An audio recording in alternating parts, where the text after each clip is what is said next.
along the China-India border areas. We hope that the issue will be resolved in line with the agreed understandings and established mechanisms to maintain peace and stability in the region.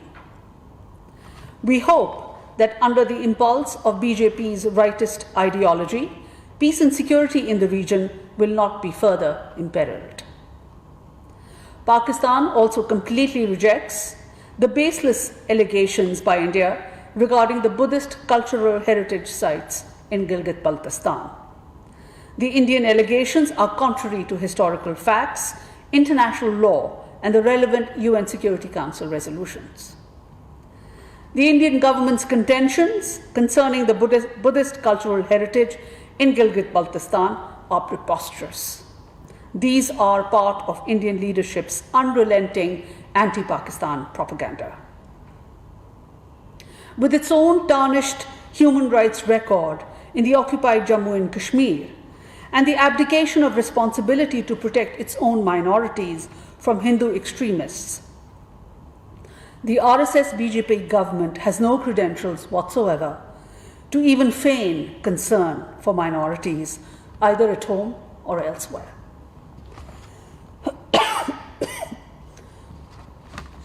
India's state terrorism and extrajudicial killings, in fake encounters in the occupied Jammu and Kashmir, the vandalization and destruction of minorities' places of worship, including the historic Babri Mosque, lynchings by cow vigilantes under the government's watch, the Gujarat massacre of 2002, and the targeted killings of the Muslim communities in Delhi in February 2020.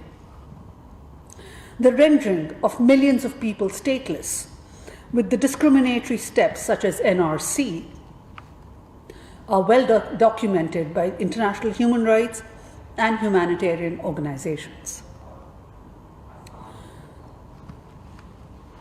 It is time for Indian leadership to do some serious introspection and to take requisite steps to safeguard and protect the lives, rights, and places of worship of minorities in India, rather than a pretense at concern for minorities beyond its borders.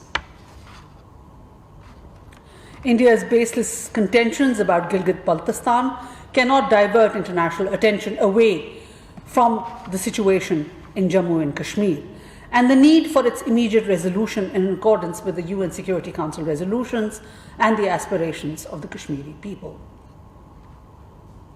Until the implementation of the Security Council resolution through a free and fair and impartial plebiscite under UN auspices, no illegal and unilateral action or repetition of false claims by India can alter the disputed status of Jammu and Kashmir.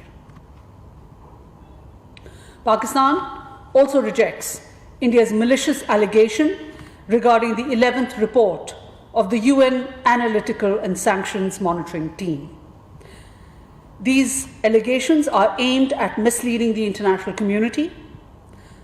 The spokesperson of the Indian Ministry of External Affairs has misrepresented the 11th report of the monitoring team concerning the Taliban and other associated individuals and entities constituting the threat to peace, stability, and security of Afghanistan, and to slander Pakistan.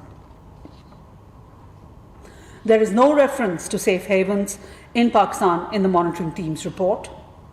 The report is based on briefings provided in Afghanistan to the monitoring team by certain quarters who have long expressed skepticism about the Afghan peace process. This skepticism is not shared by the larger international community, especially the UN Security Council and the UN Secretary General. The Ministry of External Affairs' distortion and falsification of the content of the monitoring team report and its concocted allegations reveal that India's agenda is to create complications for the Afghan peace process. Pakistan has warned the world about the role of spoilers within and outside Afghanistan. We have been highlighting India's sponsorship of terrorist organizations in Afghanistan against Pakistan. The MT report endorses Pakistan's stance that the Tehreek-e-Taliban Pakistan is operating from Afghanistan and with Indian support threatens Pakistan and other countries in the region. Pakistan has proposed the listing of several Indian terrorism facilitators on the UN Security Council's terrorism list, along with evidence of their involvement in terrorism. We hope the Security Council will designate them soon.